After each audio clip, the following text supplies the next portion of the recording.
आज से 3 रोज पहले हिंदुस्तान की तरफ से चंद्रयान-3 मिशन को लॉन्च किया गया, जो कि मून की एक्सप्लोरेशन का मिशन है। और कहा यह जा रहा है कि ये 24 अगस्त के करीब लैंड करेगा सरफेस पे।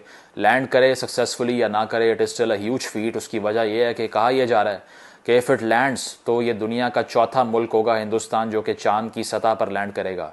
यानी कि सोवियत यूनियन, अमेरिका और चीन के बाद हिंदुस्तान चौथा बड़ा मुल्क बन जाएगा मून लैंडिंग करने वाला।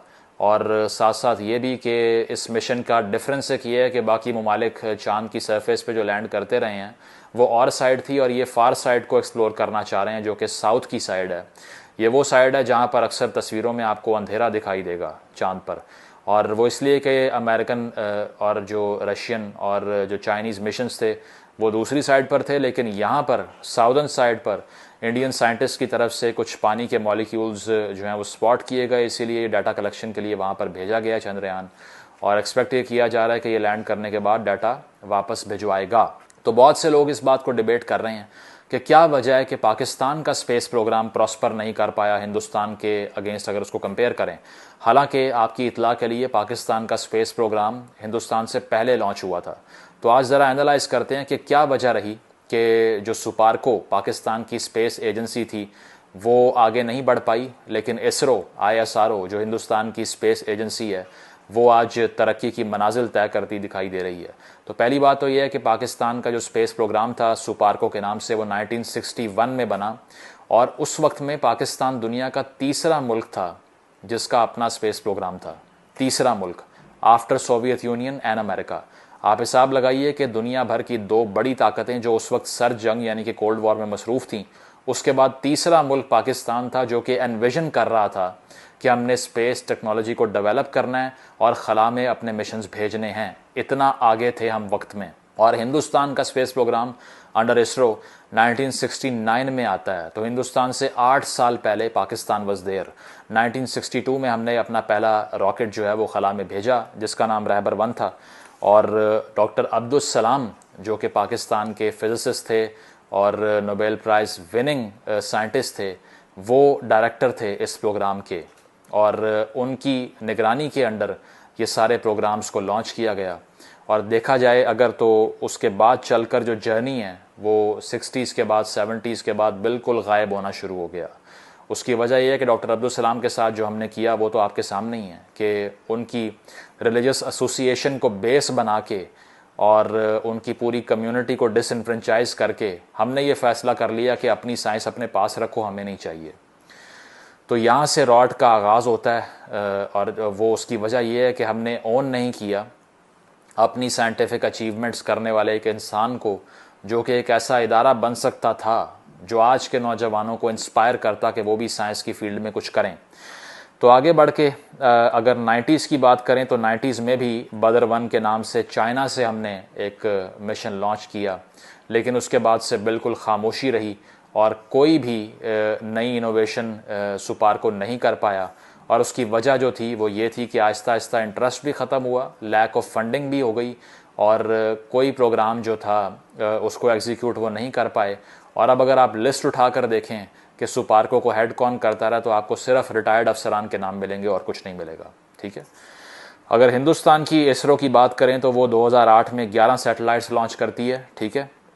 2017 के अंदर हिंदुस्तान रिकॉर्ड तोड़ता है 107 नैनो सैटेलाइट्स को लॉन्च करने का एक सिंगल रॉकेट से। और अब तक जो टोटल नंबर है सैटेलाइट्स को लॉन्च करने का इसरो की तरफ से वो है 417। ठीक है। अगर हम बजट्स को कंपेयर करें तो जो सुपारको का एनुअल बजट है इस पॉइंट पर पाकिस्तान का वो है $25 मिलियन। वैसे मुझे नहीं मालूम कि इस 25 मिलियन का ये करते क्या है, क्योंकि देखा कुछ नहीं है होते हुए।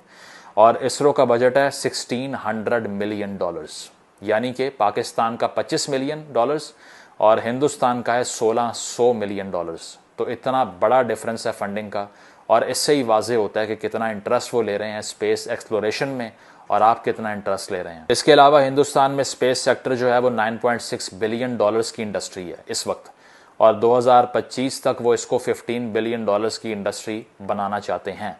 और जब इंडस्ट्री में इन्वेस्टमेंट आती है, मार्केट का साइज़ बढ़ता है, तो स्टूडेंट्स भी मज़ीद इंटरेस्ट लेते हैं, इंस्पायर होते हैं, और एक थ्राइविंग किस्म की इंडस्ट्री आपको देखने को मिलती है जिसमें रेवेन्यू भी जनरेट होता है। और सबसे बड़ा फ़र्क क्या है, आजकल के दौर में अगर आप स्पेस के अंदर सेल्फ रिलायंट हैं, अपने ऊपर इन्हिसार कर सकते हैं, तो फिर आपको किसी मुल्क की खिदमत नहीं चाहिए।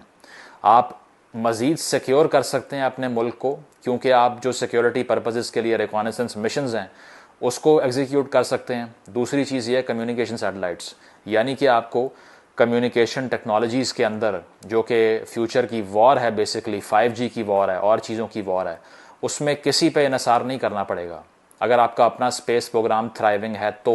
वो इसीलिए कि अगर हम इसरो की भी बात करें तो अब भी जो इसरो एस्पायर करता है वो रिमोट सेंसिंग टेक्नोलॉजी में करता है और कम्युनिकेशन सैटेलाइट्स में करता है। तो अगर इन दो चीज़ों में उनको सेल्फ रिलायंस हासिल हो जाती है मुकम्मल तौर पे, तो फिर Hindustan could become a major power when it comes to security and communication purposes.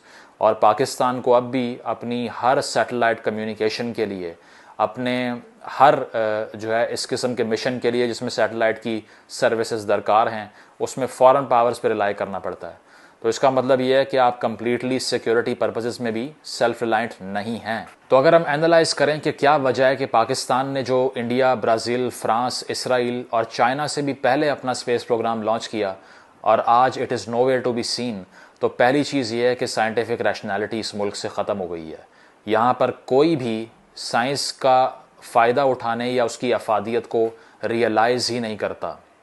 बच्चों को स्कूल में जो पढ़ाया जा रहा है ना वो साइंस है, ठीक है, और इसके अलावा जो मुआशरे के अंदर सुपरस्टिशियस एटीट्यूड्स की प्रेवलेंस है, जो हर चीज़ के अंदर दकियानूसी ख्यालात को आप मिक्स कर देते हैं साइंस से, उससे होता यह है कि स्टेट लेवल के ऊपर साइंस का भी मजाक उड़ता है, ठीक है, टेक्नोलॉजी की एडवांसमेंट की कोई बात नहीं करता, मॉडर्नाइज नहीं करता सिस्टम को, और ये सिर्फ और सिर्फ इसलिए कि रैशनैलिटी और मंतक की रिस्पेक्ट नहीं है। एक ऐसा मुल्क है जो मैथ्स लेवल के ऊपर साइंस का, लॉजिक का, मैथमेटिक्स का, रैशनैलिटी का मजाक उड़ाता है। एक ऐसा मुल्क है जो ये कहता है कि किसी भी थ्योरी को उनके सामने प्रेजेंट करें तो वो कहते हैं ये सिर्फ एक थ्योरी है, इस पर यकीन करना कोई इंपॉर्टेंट नहीं है। एक ऐसा मुल्क जो कि डॉगमास को, ऑर्थोडॉक्सी को और साइंस को अलहदा ही नहीं कर पाया। एक ऐसा मुल्क जिसने बच्चों की टेक्स्ट बुक्स के अंदर साइंटिफिक थेरीज को डिसप्रूव करके उसको अमेलगमेट करके अपने फेथ के साथ प्रेजेंट किया और ये बताया कि नहीं, जो भी चीज़ आपकी आइडियोलॉजी से मुतसादिम है उसको ना पढ़ना है ना उस बारे में सोचना है। हालांकि कुरान के अंदर इतनी जगह लिखा हुआ है कि आप गौर व फिक्र करें दुनिया के ऊपर और असबाब तलाश करें और देखें किस तरह से ये क्रिएट हुई, लेकिन उस तरफ नहीं आना। आपको सिर्फ और सिर्फ हुक्मरान तबके ने यह बताया कि आप हर चीज़ पसे पुश डाल दीजिए और हम जो मज़हब फरोशी कर रहे हैं उसकी बुनियाद पे हमें वोट दे दीजिए। पूरी मैथ्स डिलूडेड आपको लगेगी इस टाइम के ऊपर। रैशनैलिटी और साइंस का कहीं कल्चर नहीं मिलेगा, क्योंकि इंडस्ट्री तो ग्रो नहीं कर रही, अपॉर्चुनिटीज़ तो है नहीं। इंजीनियर्स तो जॉबलेस होकर सड़कों पे रुल रहे हैं, वो तो रेडी लगा रहे हैं या कोई छोटा कारोबार करके गुजर बसर कर रहे हैं या CSS कर रहे हैं।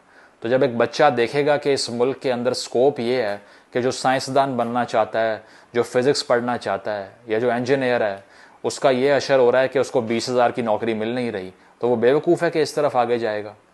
स्टेट की तरफ से असिस्टेंस मिलनी चाहिए थी और इंसेंटिवाइज करना चाहिए था इन इदारों को, जो कि नहीं किया। इंसेंटिवाइज किसको किया? उन लोगों को जो कि बम बांध के फटते फिरते हैं बाजारों के अंदर। इंडस्ट्री वो वाली ग्रो की जो कि वेपनाइजेशन की इंडस्ट्री थी।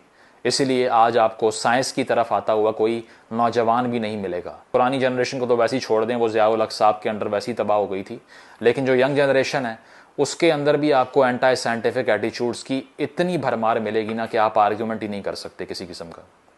मॉडर्न वर्ल्ड से लाइट ईयर्स दूर दिखाई देंगे आपको। तो पहली चीज़ ये हो गई।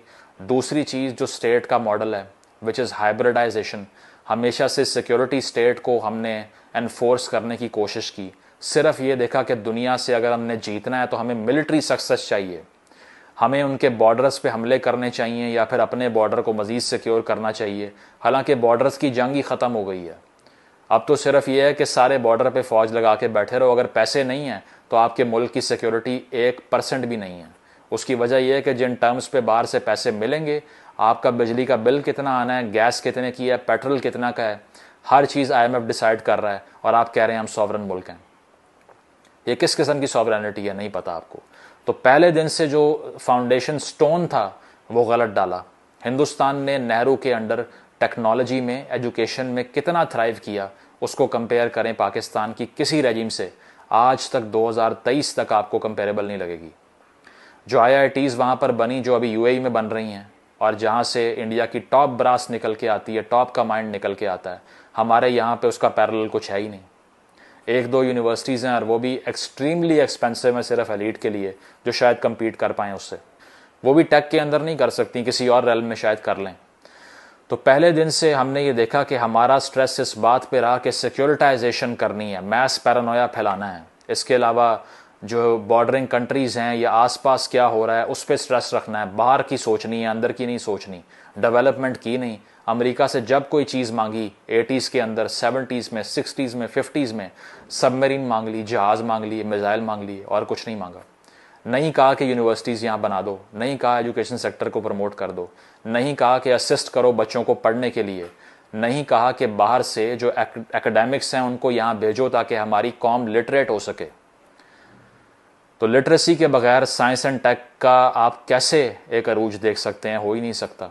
और तीसरा फ़र्क जो हम देखते हैं वो सिर्फ पाकिस्तान का नहीं, वो पूरी मुस्लिम वर्ल्ड का है। उसकी वजह यह है कि आज की मुस्लिम वर्ल्ड ने जिस फ़िलॉसफ़ी को अडॉप्ट कर रखा है वो इस्लाम की वो इंटरप्रटेशन है जो सिर्फ एक फ़ॉरेन पॉलिसी गोल को हासिल करने के लिए MBS ने और अमेरिका ने भी ये बात को तस्लीम किया है कि उन्होंने इस बात को प्रोपगेट किया, जिसको एक सलाफीज़म की आइडियोलॉजी कहते हैं, जिसके अंदर कोई भी साइंटिफिक रैशनैलिटी की गुंजाइश नहीं है, जिसमें कोई भी एडवांसमेंट की रिस्पेक्ट नहीं है, तरक्की की रिस्पेक्ट नहीं है, तरक्की पसंदाना सोच नहीं है, सिर्फ और सिर्फ रिवाइवलिज्म है। अब स्टैट्स देख लीजिए अगर आपको लगता है कि मैं झूठ बोल रहा हूँ। मुस्लिम वर्ल्ड जो है वो पूरी दुनिया की एकेडमिक पब्लिकेशंस में से सिर्फ 6% प्रोड्यूस करती है। यानी कि दुनिया भर में जितने भी एकेडमिक आर्टिकल्स लिखे जाते हैं, पब्लिश किए जाते हैं, उसमें 1.5 से 2 अरब मुसलमानों का सिर्फ 6% हिस्सा है, 6%। ठीक है। इसके अलावा अगर हम ग्लोबल रिसर्च एक्सपेंडिचर की बात करें, जो कि तहकीक में और रिसर्च के मैदान में पैसे लगाए जाते हैं रियासतों की तरफ से ताकि नया नॉलेज इमर्ज करके सामने आए, वो कितना है मुस्लिम वर्ल्ड में? 2.4%। यानी कि 1.5 से 2 अरब की आबादी सिर्फ 2.4% देती है रिसर्च पर्पसेस में दुनिया भर के शेयर का। इसके अलावा 46 मुस्लिम कंट्रीज़ जो हैं, 46 मुस्लिम ममालिक दुनिया के, वो सिर्फ 1% साइंटिफिक लिटरेचर प्रोड्यूस करते हैं। दुनिया भर में साइंस पे लिखे जाने वाले थीसिस, आर्टिकल्स, पब्लिकेशंस का सिर्फ 1% 46 ममालिक बनाते हैं मिलके, 1.5 से 2 अरब मुसलमान। और पूरी मुस्लिम वर्ल्ड के अंदर आपको साइंस के अंदर सिर्फ 2 से 3 नोबेल प्राइज़ मिलेंगे। उनकी एक शिकागो यूनिवर्सिटी उठा लें, वहाँ पे आपको 50 से 60 मिल जाएंगे। और जब भी आप इस डाटा को कोट करें, जब भी आप ये बात करें कि ऐसा क्यों हुआ, इसकी वजह क्या है, तो आप पे फतवा लगता है कि आप मगरिबियत की बात कर रहे हैं, आप वेस्टर्नाइजेशन फैलाना चाह रहे हैं, आप वेस्ट की अकल्ट आइडियोलॉजीज़ को यहाँ इन्फोर्स करना चाह रहे हैं। तो अगर तो आपके लिए एडवांसमेंट और आगे बढ़ना वेस्ट की आइडियोलॉजी है तो फिर खुदा का वास्ता इसी को गले लगा लें, कबूल कर लें इसको, क्योंकि इसी में तरक्की है, इसी में आपके बच्चों का मुस्तकबिल है। ये 300, 400 पाकिस्तानी जो कि उन्हीं वेस्ट के साहिलों पे जाके प्यास से जहाज़ों के अंदर डूब के मर रहे हैं, उनकी मौत आपको ये बताती है कि ये मुआशरा रहने के काबिल नहीं है, वो मुआशरा रहने के काबिल है।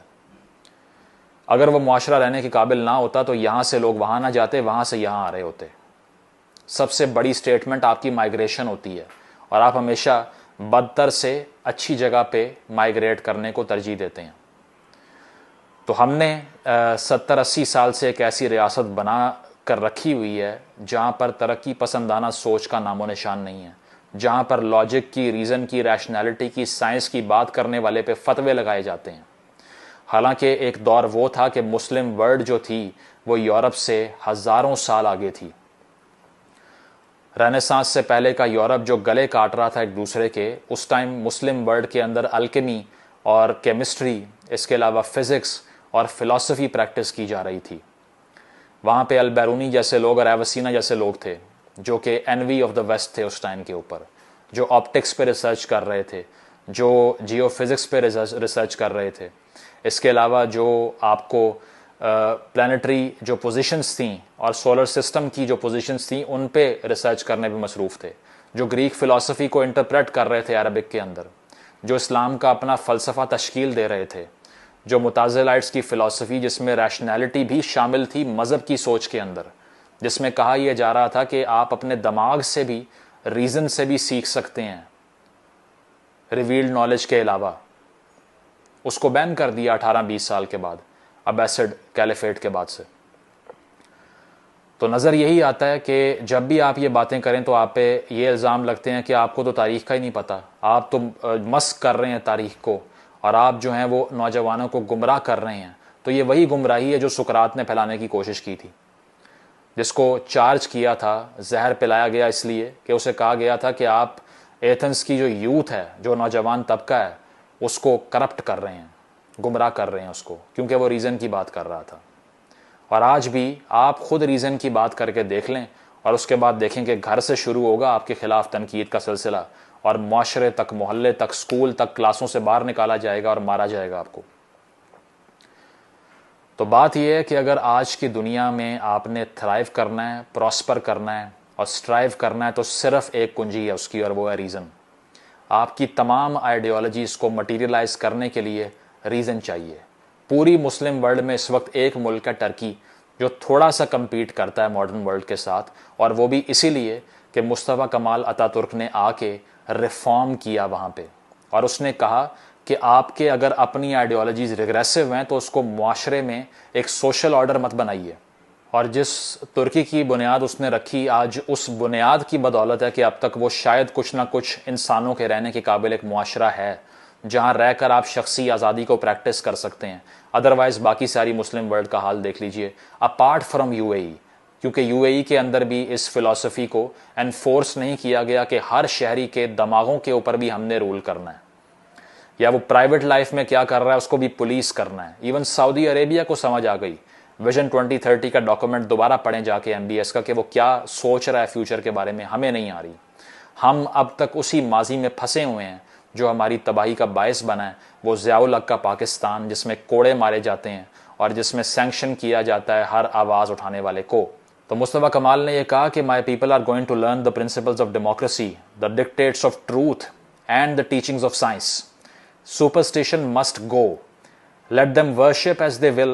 Every man can follow his own conscience, provided it does not interfere with the sane reason or bid him act against the liberty of his fellow men. यानी कि उसने ये कहा कि मेरी जो आवाम है, जो मेरे लोग हैं, वो जमहूरियत के जो प्रिंसिपल्स हैं, जो असूल हैं, उनको सीखेगी। इसके अलावा सच के जो असूल हैं उसको सीखेगी, और साइंस की टीचिंग्स को सीखेगी। उसके बगैर वो प्रॉस्पर नहीं कर सकती। और उसने ये कहा कि जिसने जो भी चीज़ फॉलो करनी है वो तब तक करे जब तक वो किसी और पे जबरी तौर पे उसको नाफिज ना कर रहा हो। और साथ साथ ये कहा कि अपने जो फेलो कंट्री मैन हैं, यानी कि बाकी शहरियों की आज़ादी को इंटैक्ट रखना इज़ वेरी इंपॉर्टेंट। और ये वो मुस्तफ़ा कमाल है जो कि जिन्ना साहब का आइडियल था। इसका निकनेम ग्रे वुल्फ था, और जिन्ना साहब भी अपने आप को ग्रे वुल्फ कहलाना पसंद करते थे, उनकी किताब में लिखा हुआ है बायोग्राफी में। तो इसीलिए जो इस मुल्क की बुनियाद डली, उसके बाद से जो रास्ता इसने इख्तियार किया है, आज इस रियासत के अंदर किसी भी जदीदियत और जदीद सोच की कोई जगह नहीं है। और ये तभी बन सकती है जब इस मुल्क को साइंस की, टेक्नोलॉजी की, रैशनैलिटी की इम्पोर्टेंस आश्कार होगी। अगर आप उन सियासतदानों के पीछे लग के अपनी जानें देते रहेंगे जो सिर्फ़ और सिर्फ आपको माजी में ले जाना चाहते हैं, और जो आपको गैरत के और फहाशी के लेक्चर दे रहे हैं, और जो कह रहे हैं कि ख़वातीन का रेप कपड़ों की वजह से हो रहा है, ऐसे लोगों से जान छुड़ानी पड़ेगी, फॉरवर्ड लुकिंग आइडियोलॉजी तश्कील देनी पड़ेगी, और साइंस को और रीज़न को रिस्पेक्ट करना पड़ेगा अगर जदीद दुनिया के साथ चलना है तो, और बच्चों के मुस्तकबिल को महफूज करना है तो। अदरवाइज़ जो हालात अब हैं कि पाकिस्तान से भागने के लिए लोगों को जाने देनी पड़ रही हैं, फिर भी वो जाने देने को तैयार हैं, ये फिल्म रिपीट होती रहेगी। Thank you.